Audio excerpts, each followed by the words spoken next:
Good evening, everybody. One more quarter and one more year has gone by, and at Ultratech, we have not got tired of growing. We have not yet exhausted all our resources to keep doing better. This year again, we have achieved a double-digit volume growth, and how? With an increase in our base capacity. On a full year basis, we have achieved a 13% growth, and this is the third straight year of a double-digit growth. In the fiscal year 22, we grew 9%, 14% in 23, and again 13% in the current fiscal year under reporting. And we are confident to deliver good performance year after year. In absolute terms, we sold about 94 million tons of cement in FY22, which has crossed to almost 119 million tons in FY24. This, I believe, is the power of Ultratech. For Jan-March 24, we grew 30% over the last quarter and 11% YOY in volume terms. We have delivered this performance obviously with the rapid growth in the Indian economy. The Indian economy is thriving and is expected to grow anywhere between 6.5% to 6.8% this current year. And cement and industrial products definitely grow at a pace higher than GDP. To give you a glimpse, a very brief perspective, NHAI spent a record 207,000 crore in construction of highways in FY24, the highest ever capital expenditure so far, a jump of 20% over last year. Construction of highways has touched a record 12,300 kilometers in 24, almost 34 or 35 kilometers per day. This is the second highest rate at which the construction of highways is being seen in the country. Our growth has been possible only with the support of our 23,000 plus employees, our 1.3 lakh plus channel partners, business associates, bankers, and all other agencies involved. As we grow, we have also increased our pace of growth in the RMC business.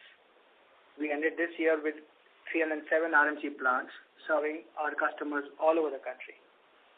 RMC consumes almost 2.5 million tons of cement for us. It still is small and growing very rapidly. India is urbanizing. Vertical houses are increasing, but yet India still remains an individual home builder market. IHBs, as they are called, continue to be the biggest demand driver segment for cement in India. Another unique phenomenon, another important aspect to know about Ultratech, still being an industrial commodity, we have the largest retail footprint in the country with over 3,900 stores at the close of this year and continuously growing. In quarter 4, 16% of our sales were through this retail platform. We call it Ultratech Business Solutions or UBS stores. It is one-stop shop for an individual home builder's requirement for all building materials. One thing which keeps everybody on their toes is the growth in supply of cement capacity in the country. Last year, 40 million tons of new capacity was commissioned, but at different points in time during the year, out of which Ultratech had a share of almost 1/3. Nothing to get worried about, since demand estimated for FY23 was 388 million tons, which most likely is around 425 million tons for FY24. This is another 40 million tons of incremental demand. Point to keep in mind is that incremental effective supply would have been lesser than incremental demand because the new capacity in the country would have come throughout the year and not having a 12-month run. All India capacity utilization seems to have increased by about 200 basis points to 71%. Ultratech this year yet again has achieved a significantly higher capacity utilization for the year at 85%, thus consistently making inroads into the markets. Going forward, there might be some amount of moderation in FY25 in terms of demand, However, our belief is that the slowdown should be shorter than earlier years, primarily because private sector housing has also picked up momentum. Industry could see a high single-digit growth this year as well. Ultratech should be surely doing better. Even though we had a 98% capacity utilization in January-March quarter, please rest assured we will have sufficient capacity available this year too to grow and keep growing.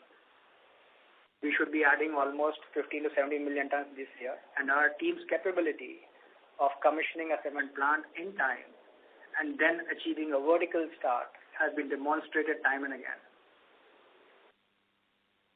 To talk about prices, our realizations dropped about 6% QOQ.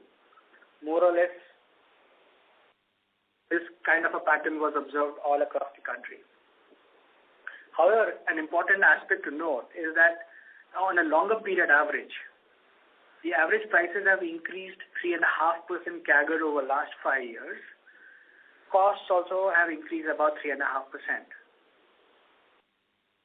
But yet, this differential leads to an improvement in margins. On prices this year, we expect the pricing environment to remain stable or improve only, not going down any further. Let's just talk about costs. At Ultratech, cost efficiency, continuous increase in green power mix, lower fuel costs, increase in AFR, and operating leverage continue to improve our cost parameters. Over the next 3 years as we grow, you will see the operating costs continue to come down, and we should be seeing a reduction of almost 200 to 300 rupees per ton. Fuel costs, which are always a burning issue, remain at the same level, have stabilized. But we cannot have a concrete guidance on the fuel prices given the large dependence on the geopolitical factors. Our fuel consumption cost for the quarter was rupees 2.03 per kilocalorie. The costs will keep sliding down during this year with material improvements being visible from January-March 25 onwards only. A quick update on our CapEx program. All our organic expansions are on track. The Kesoram transaction, CCI approval has already been received. The plan is to merge with effect from 1/4/24, subject to all regulatory approvals. We are waiting a nod from SEBI and Stock Exchange before we file the scheme with the NCLT. Interesting to note is that they have already refinanced and reduced the cost of their debt by almost 50%.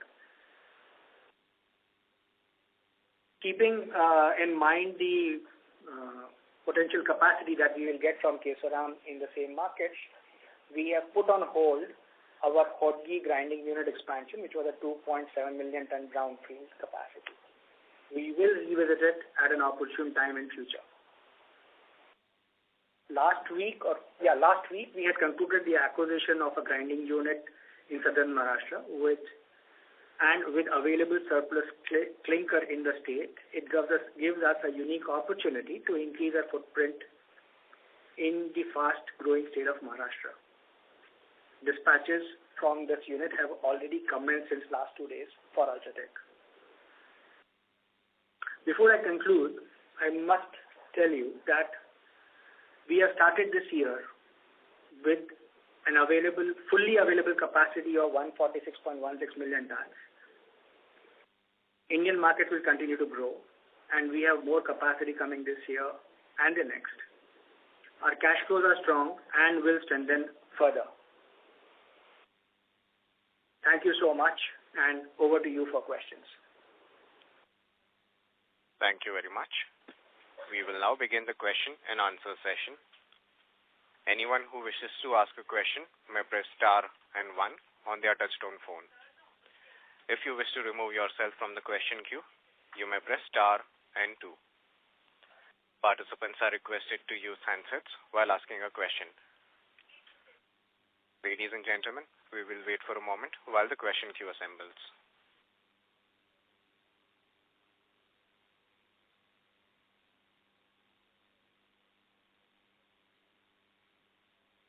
The first question is from the line of Rahul Gupta from Morgan Stanley. Please go ahead. Yeah, hi. Thank you for taking my questions. I have a couple of questions. First, based on results that we have had until now, we have seen volume surprising positively across the board. Given Ultratech's positioning in the industry, I just want to understand if the industry is seeing front-loading of demand ahead of elections and monsoons? And if yes, is there a big risk for both volumes and prices over the next few months? Any color on this would be appreciated. I'll have my second question after this. Thank you. So, Rahul, I think I already clarified that there might be a slowdown in FY25, and you put a name to that reason. But however, the slowdown should not be long drawn, because there are this year practically, as we see, all the verticals, all the engines for demand are firing up. So even if there is a slowdown in one sector of demand, there could be a positive impact on, or the support would be given by the other drivers of demand. Private sector housing, rural infra, everything is growing. So, and your second point you mentioned about front loading, I think when demand is there, everybody would want to fulfill the needs of their customers, and nobody would want to leave an opportunity. So that's the way I would read it. No more, no less. Yeah. That's very comforting. Thank you, Atul sir. So my second question is, you had made a point that you would see some deflation in fuel cost last quarter, and we have seen better than expected performance this quarter. So is it fair, based on spot prices, that fuel cost moderation is largely behind us, or how should we look at from here? Thank you. Again, Rahul, one more point to keep in mind. Now, the last episode which happened was the Baltimore crisis, the bridge which collapsed, with this accident took place, which is slowing down the movement of cargoes from that side. So all these kind of events do have an impact. Now, Iran war happening or anything else happening do have an impact.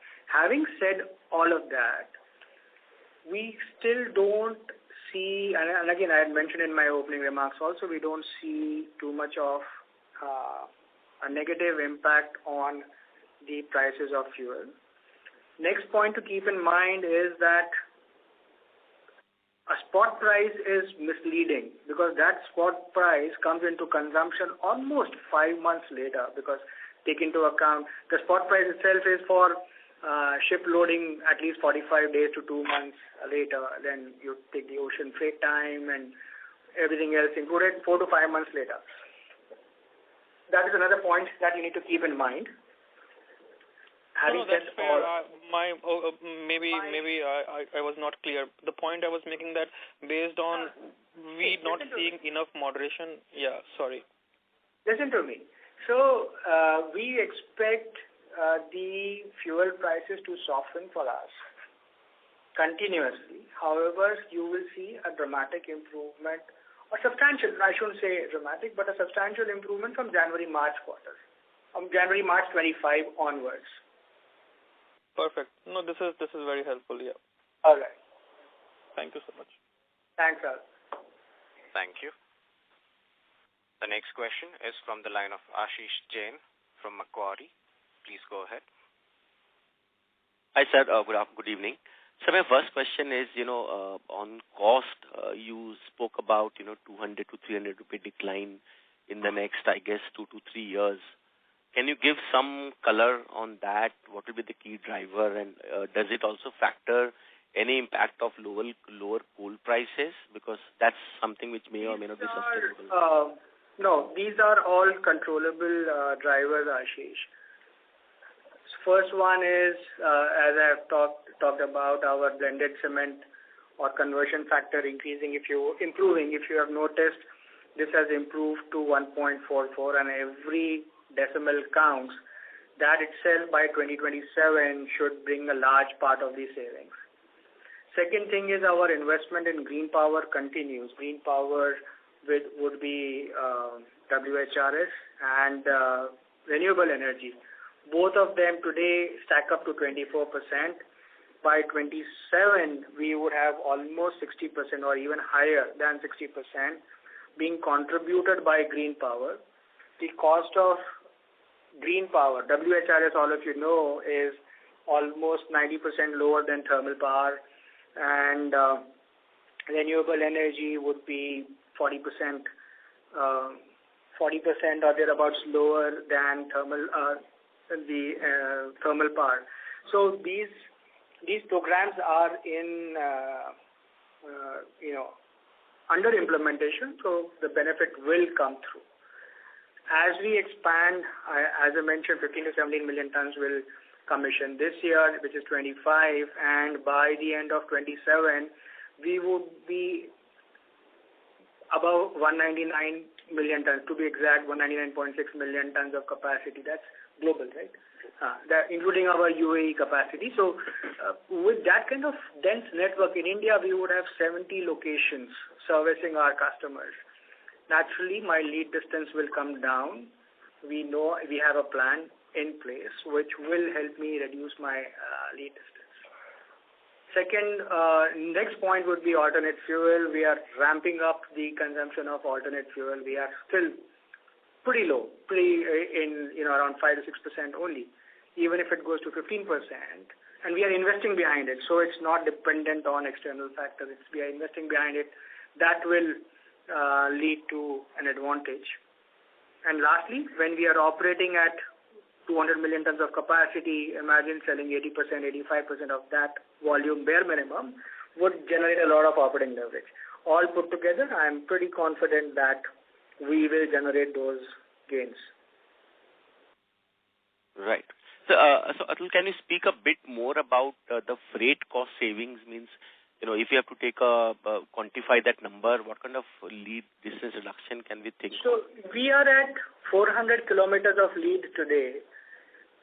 Per ton per kilometer cost would be a thumb rule of 3 rupees per kilometer. Even if a 25 kilometer reduction happens, that is what would lead to 75 rupees gain. Okay, got it.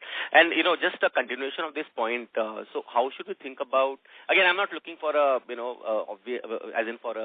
right or wrong answer, but how should we think about pricing in this context? Because, you and, one of the other larger players is also talking of a meaningful price cost decline, all sustainable in nature. So how should we think about industry profitability in this time frame? Profitability is bound to improve. Okay. We will focus on EBITDA per ton, which will be on a northbound journey. And given again, Ashish, I already mentioned in my opening remarks that this year we expect the pricing environment. It's too difficult to predict, but we expect the pricing environment to be stable or be positive only. So my question is not like, forget fiscal 25 for a moment. My question is, with 200-300 rupees decline, that is a lot of leeway to have a healthy EBITDA per ton and still tweak pricing on the way down. So I was asking more from that point of view, because this kind of cost saving is a humongous number, right? Yeah, so it is. You should compliment. Won't you want to compliment us for delivering that improvement? I would. Well, let's see that in the numbers. Yeah. Thank you, Ashish. Okay, so my second question is on your cash flow. So this is fourth question. Yeah. No, this is the second question. All right. Those were subparts. So my second question is on capex. Like this year, we have done a phenomenal job of managing our debt, even with roughly 10,000 crores of capex. And, we are kind of guiding for a similar capex for next year also.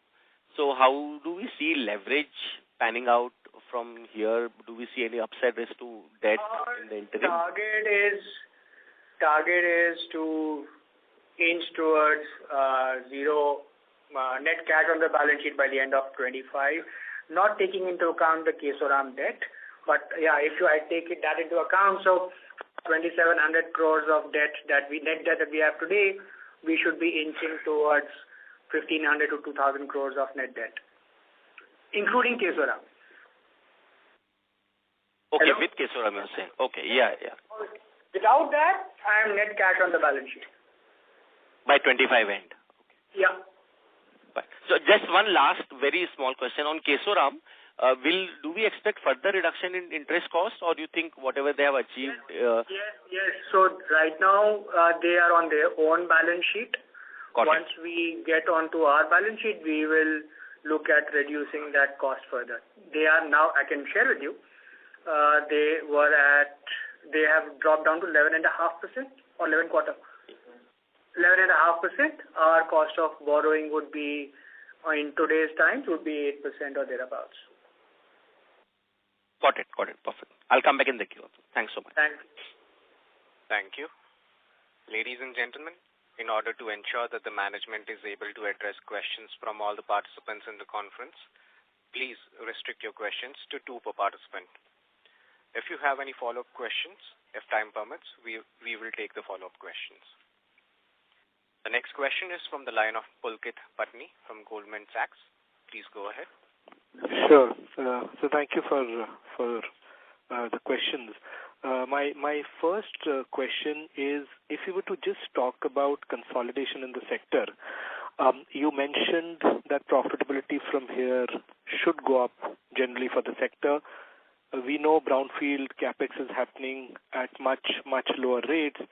Does it mean that we see further consolidation from here, or we don't see much, given profitability probably has bottomed out for the sector? That would be question number 1.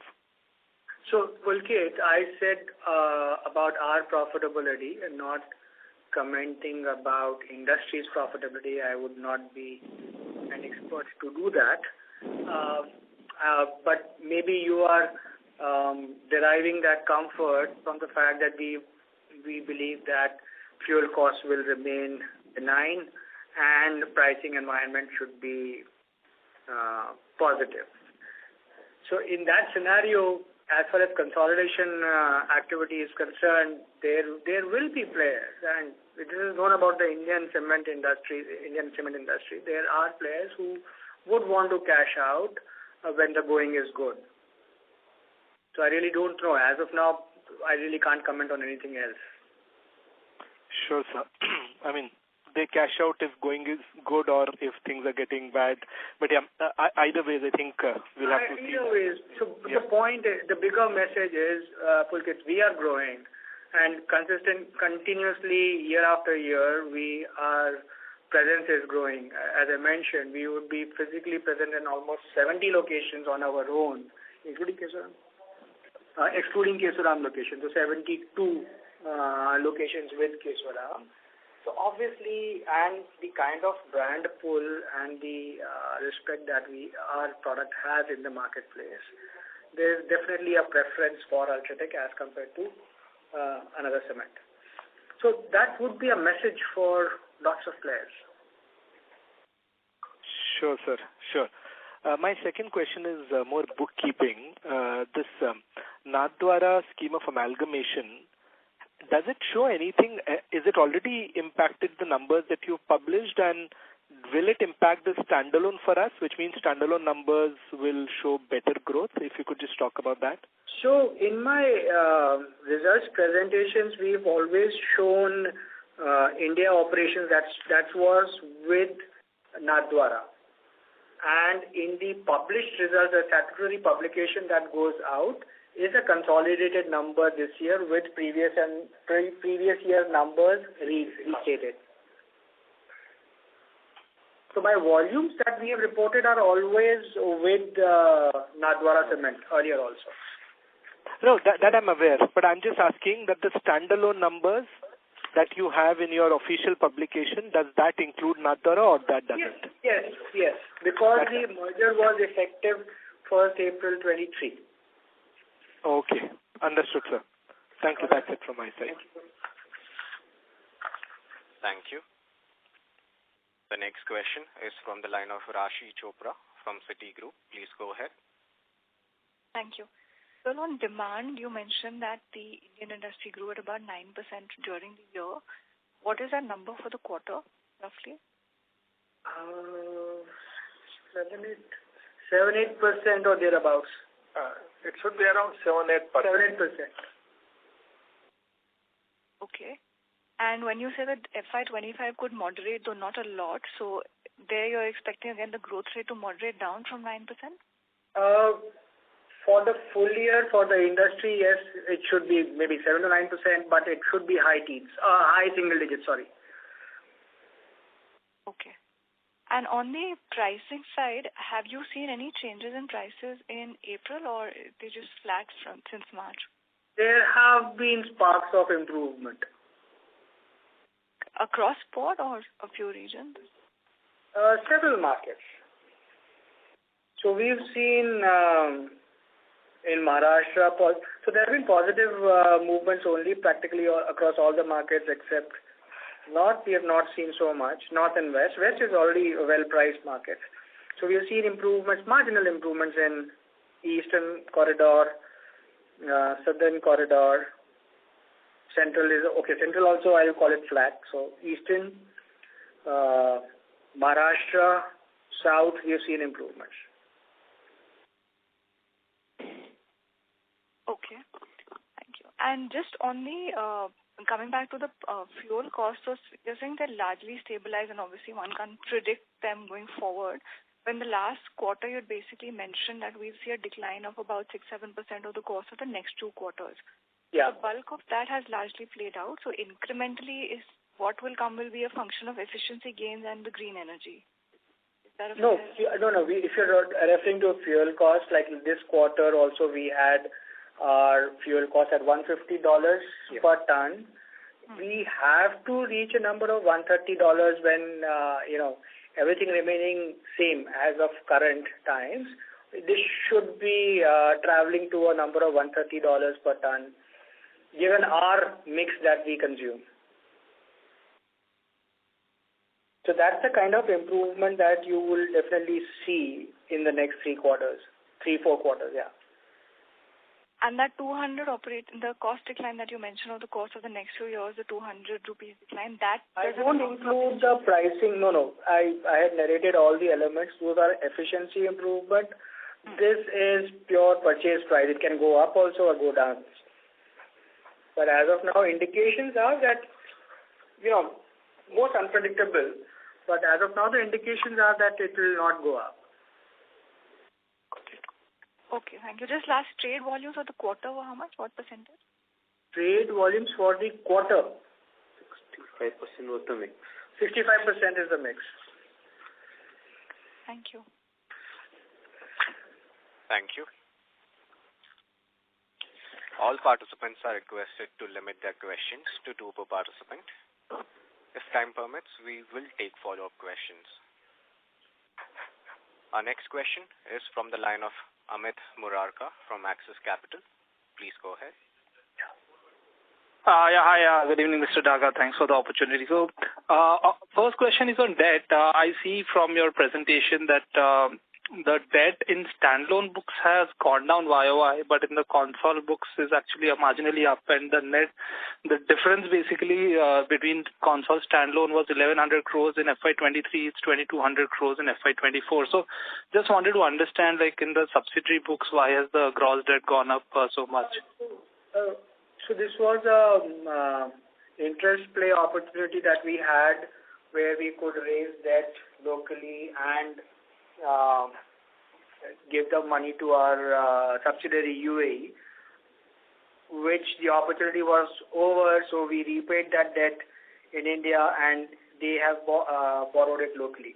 So when we had given that money from India to the UAE, it was in the form of preference capital. That's why it would not appear as, that's why the number would look different to you, that their leverage has gone up. However, in their books, in the books of the UAE company, they always had that amount of money.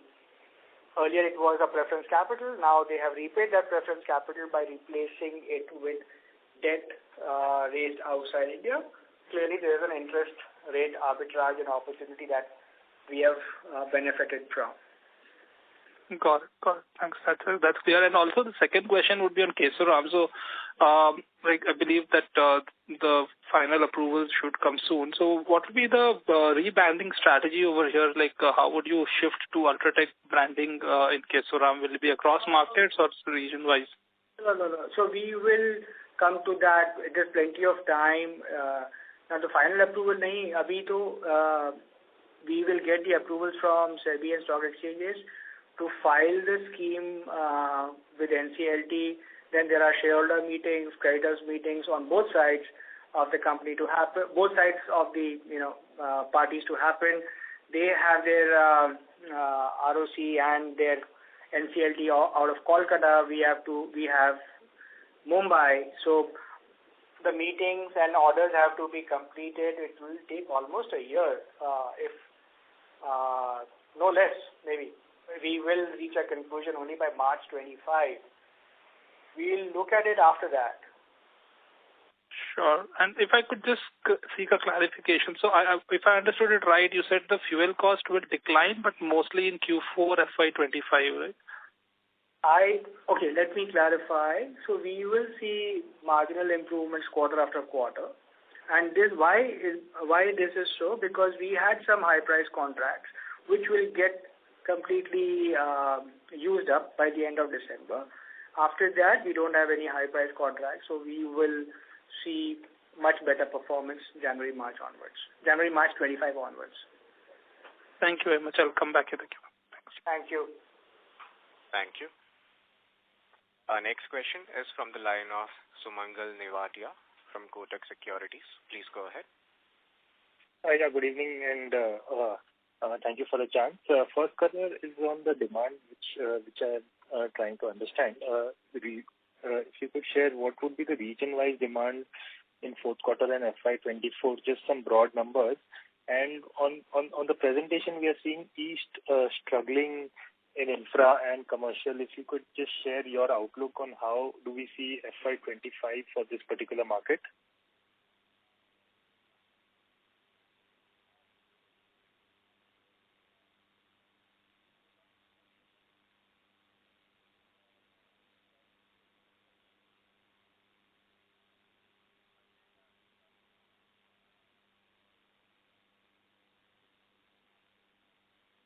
Hello? Sorry, it was on mute. My bad. So, as I see the data, Western markets continue to thrive with a very high double-digit growth. All other markets were hovering between 6-7% to 9% growth. So this is for fourth quarter or for the full year? Fourth quarter. Okay. So East also we were seeing mid-single digit kind of growth? Yes. What our presentation reflects upon is two specific areas. Now, this was again incidental because there was some transport strike taking place over there, and as we have mentioned earlier also, there have been fiscal challenges in the eastern states which are surfacing in low demand in those infra markets. Okay. And sir, how different would that be for FY24 as a whole, just to get some perspective? FY24 as a whole, where are we? We are looking at only central markets were below 10%. All other markets were high single digits. Okay, and East would have been... I'm sorry, high double digits. I'm drunk. Hello? Yeah, got that. And East would be the weakest, right, among these? No. Relatively weak, because West, South was strong, and then East, Central, North, I would peg them in the same bucket. Got it. That's helpful. So my second question, more from a top-down perspective on the market share aspiration that we have. I mean, being the leader, if we've been growing ahead of the market, is theoretically it would have some bit of a constant deflationary impact on the prices. So is there a particular aspiration target over the next 3-5 years which we want to reach and maybe then maintain given our size and leadership? No, Sumangal, we want to grow with the market. In case the Indian market is growing, we want to be present and participate in that growth. There is no market share number that we can define or we decide. Its growth is an opportunity that we are looking at. Got it. All right. Thank you and all the best. Thanks, Sumangal. Next question, please. Where's the operator gone? Hello?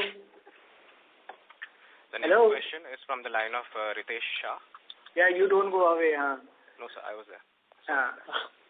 Hi, sir. Thanks for the opportunity. Sir, couple of questions. First, sir, what do we make on the status of JP Superdala? We understand it's under arbitration, but how should we look at the timelines over here? And the second question, again on the status, is pertaining to Decil Valley. Let's just complete the first question. So it's under arbitration. The matter is sub judice. I don't want to comment on that. Next one. Sir, timelines? I have no idea. Yeah, do you know how the court matters and judiciary matters get settled? There is no timeline. Okay. Sir, second again on status on Latin Valley, basically that we are planning in Northeast. Yeah, so we have obtained the single window clearance. That is the license required. We have identified mines. We are doing due diligence on those mines so that we can fast track our growth in that market. Sir, any timelines over here? You will hear from us within this financial year. Okay. And sir, at the industry level, can you... Ritesh, next time. Let's move on. Sure. Thank you. Thank you. The next question is from the line of Indrajit Agarwal from CLSA. Please go ahead. Hi, good afternoon. Thank you for the opportunity. I have two questions. First question, sir, we are almost at the touching distance of 200 million ton capacity by FY27, and we will be a net cash company by end of this year. So what next for us? So what are we planning? How do we see the progress from here on? So, India is a growing market. And if there's an opportunity, we will keep growing. We are a very focused cement company.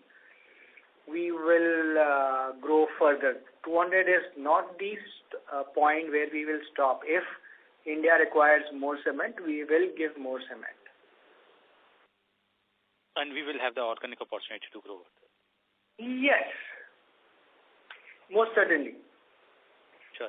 We have mines, we have land, and in future years, and we're talking about 2030 and beyond, we will have more mines, more land, and opportunities of growth. It all remains to be seen how India is growing.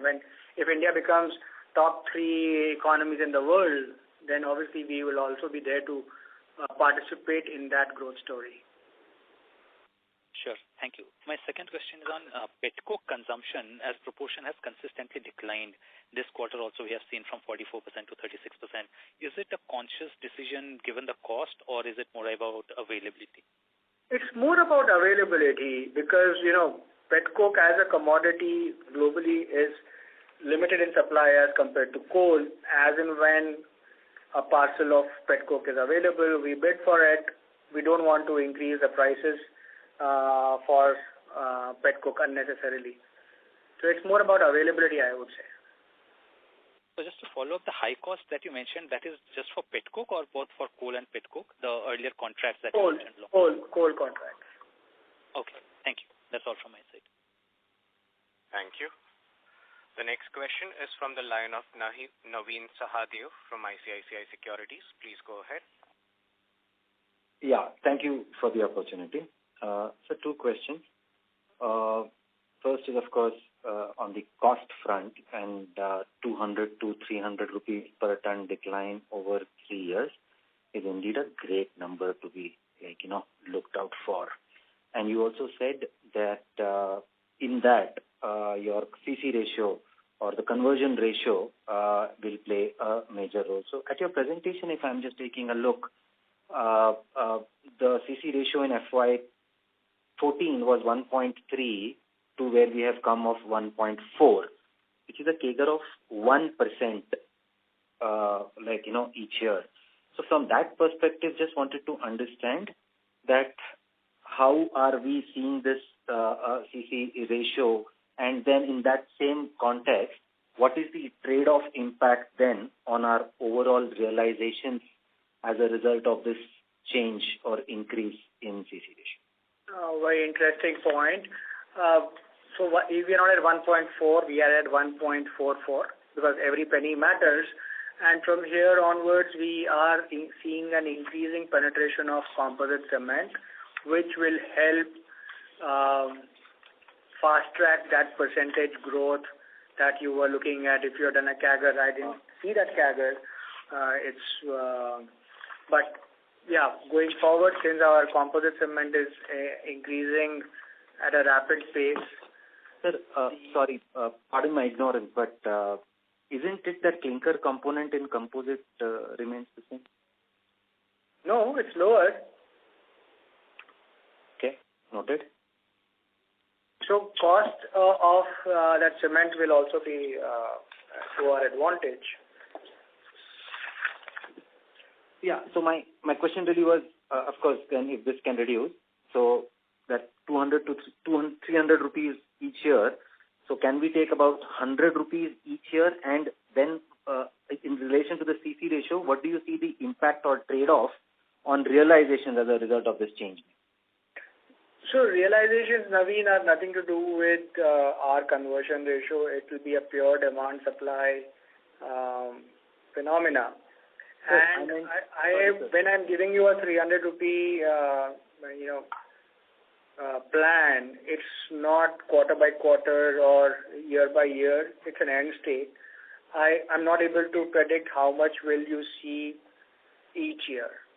No, fair point. I appreciate that, and this is really very encouraging. Just that one point, composite cement, would it sell lower than OPC? Sorry, will it sell lower than OPC? Is the price point of composite cement lower than OPC? Today it might be lower, yes. Fair point. So just one observation. Other operating income, and this is my second and last question. Other operating income sequentially has gone up by almost about 100 crores. So is there anything related to new capacity commissioning? Is this the run rate that we should see at roughly 350 crore, or it's purely linked to volumes? No, it's a mix. Everything, there is incentives that kick in with new capacities, volume play.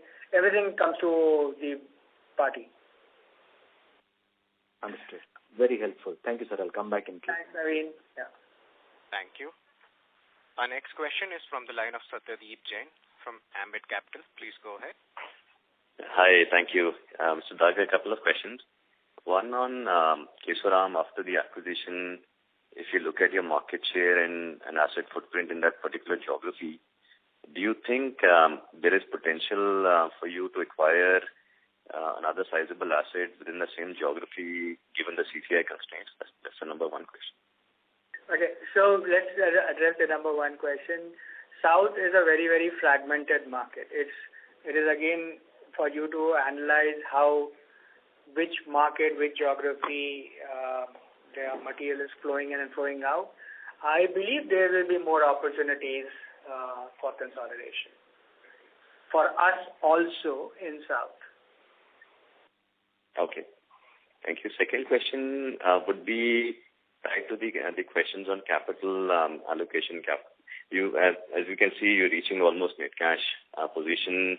As you look at deployment on renewable energy, we can see one of the competitors is actually taking all that capex on its own balance sheet, and the returns seem to be decent. Can we see, I know it's not the core cement business, but it's also vertically integrated in terms of a cost. I have evaluated it, and the other players are also getting convinced that it is From financial returns point of view, our method is generating higher returns.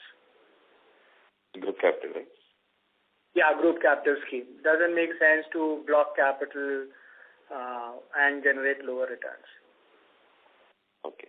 Just one quick question, if I can squeeze on the employee cost per ton. Again, one of the other peers, we're seeing the kind of numbers we've never seen in the cement industry of employee cost per ton of 150 rupees per ton.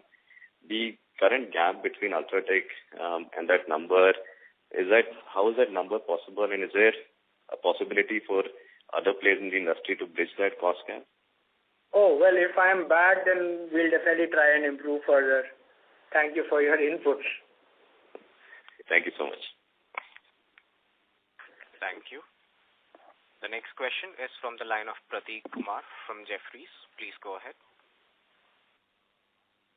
Yeah, good afternoon, sir. My first question is on your M&A. So with the phase 1, phase 2, and 3 round of expansions, does that restrict you from any region in terms of your M&A possibility regarding CCI? You said South is not. What about other regions? No, I think the markets are wide open. Markets are growing also. So I don't see a challenge. It has to be a profitable growth opportunity for us to get into the inorganic market. So there's no CCI issue which can sort of prop up in any of the markets, being sort of for smaller units which may look to acquire. I don't foresee it. We did a very small unit, Burnpur in East. So smaller assets obviously can easily get absorbed. We did one unit in Maharashtra just now. Western markets, if you count Maharashtra as part of West, we are very strong in the Western markets. South, I already mentioned, should be, because of the fragmentation that exists in South, we should be able to look at opportunities. Sure. Second question is on utilization. You talked about 98% utilizations in Q4, and industry is not sort of taken hikes at that point. Utilizations have, how would you see utilizations in maybe in April or Q1 because of the expected some deceleration in demand? There are so many uncertainties right now in the current quarter. I will not be able to take any directional call on how this quarter will prevail. April has gone by. May still has elections happening. June will be. We'll have to wait and watch. I don't want to comment on that. Lastly, on other expense, which is largely remains stable Q on Q, is this largely because of operating leverage? There's no, because 30% increase in volumes. I don't imagine, because there's nothing abnormal. In fact, in our presentation also we have mentioned operating leverage is the benefit. So there's no abnormal increase or decrease. Sure, thank you. All the best. Thank you. Thank you. The next question is from the line of Patanjali Srinivasan from Sundaram Mutual Fund. Please go ahead. So thank you for the opportunity. Firstly, I wanted to know in terms of regions, East is getting a huge amount of capacity additions in the next couple of years. So is there any specific reason why this is happening? Because it's kind of a oversupplied region based on my understanding. East remains to be the fastest growing market, and there's a huge amount of IHB or a retail demand in the Eastern Corridor, and that is why you see so much of capacity expansion taking place. Sir, these are temporary fiscal blips which are there, which will, I'm sure, post-elections will get evened out. Okay. And just one more question, sir. In terms of realizations, given that it is a peak construction season, and why do you think there was a big decline in terms of prices? More so because the markets were open and nobody wanted to let go of opportunity to service their customers, so nobody was focusing on prices, and volumes would have led to an improvement in profitability. I think that is what we would also look at, where our profits are, cash flows are good, profits are secured. That's what matters. Sir, but our sensitivity to prices is much higher than that to volumes, right? Yes, you are right. Yeah, so for every 1% drop in prices... No, it's a standard phenomena. It's science in India. When all India capacity utilization, all India, not one player, two player, one region, all India capacity utilization is higher, then prices go up. And now when costs are softening, I would imagine that the players have not thought about taking price increases because their profitability is being delivered. Got it, sir. Thank you. Thank you. Thank you. The next question is from the line of Aman Agarwal from Equirus Securities. Please go. Yes, sir. Thank you for the opportunity. I just have one question regarding the RMC business. We have seen good growth delivery during this quarter. Just wanted to understand on a broader basis, how do you see as a segment panning out for India? See, what we understand right now that for India, the conversion of cement to RMC is pretty lower than what Western countries typically see, of around 50% plus. So just wanted to pick your views on this. How do you see this segment to grow? It has to grow, and it has been growing. Still very small, you have rightly picked it up, and we see a huge potential for RMC as a play, and that is why we are also focused on it. When will we reach a 50% conversion? I don't have a science to tell you that, but it's on the right path.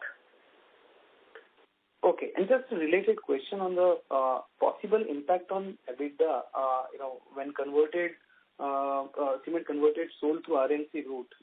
Any possibility? No, RMC generate an incremental EBITDA, and we do a transfer pricing. So it's a good proposition. Understood. So that's what just. Thank you. Thank you. The next question is from the line of Shravan Shah from Dolat Capital. Please go ahead.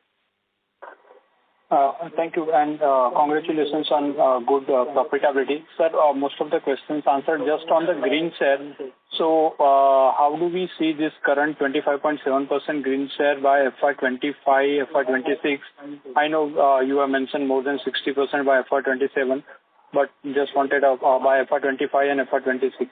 So, the programs are under execution. I don't have an immediate number for exit March 25, but I'm confident that all these programs under execution will be completed by the time. And lots of the programs are along with our expansion that are happening from the current 140 million tons as we progress to 190 million tons or 200 million tons. So you will see improvement continuity. So 60% is definitely happening. Sorry, sir, 50%? 60% or 65% is definitely happening by the end of fiscal 27. Okay, but from here on, in terms of WHRS, how much more is planned to be added in next 2 years in terms of the absolute capacity? About 150 million tons of 150 megawatts of WHRS will get commissioned.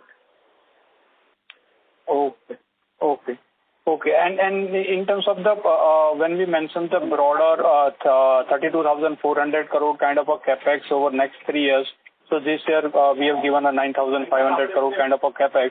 So similar 10,000-11,000 crore capex will be there for 26-27 also. Yes. Okay. Thank you and all the best, sir. Thank you. The next question is from the line of Milind S. Raginwar from Bank of Baroda Capital Markets Limited. Please go ahead. Yeah, thank you for this opportunity, sir. 2 questions, primarily.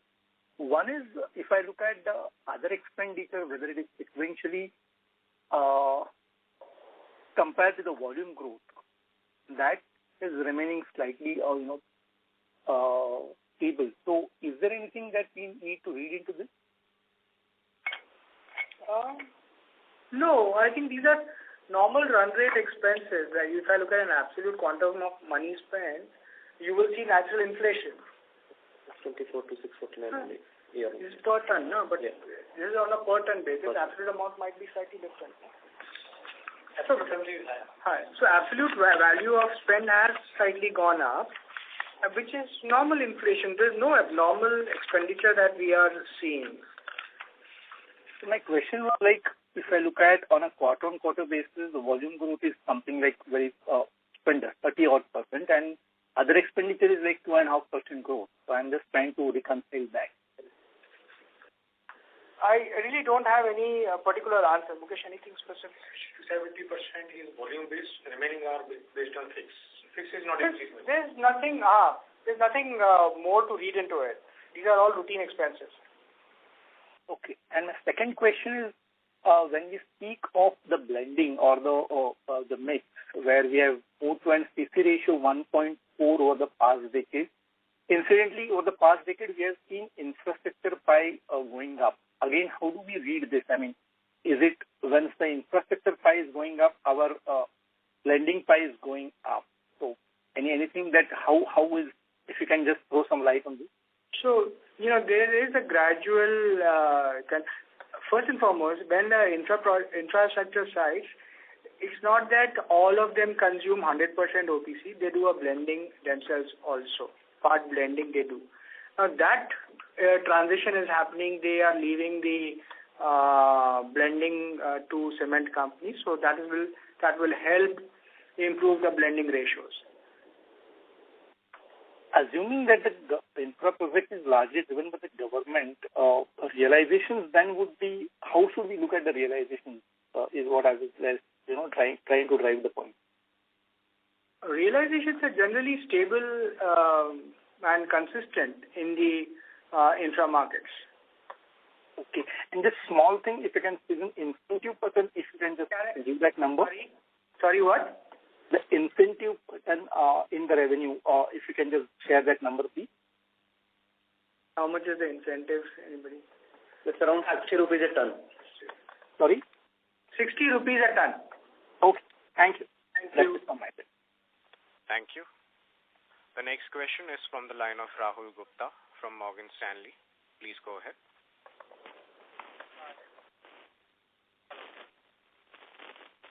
I think he's dropped out. Hello, can you hear me?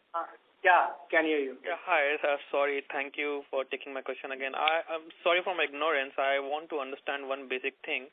Given you would be broadly doubling your capacity from 100 million ton to 200 million ton in just 8-9 years, is there any major cost improvement on cards because of newer plants being added? I mean, are new plants being a lot more cost efficient? And if yes, is there a way we can quantify it?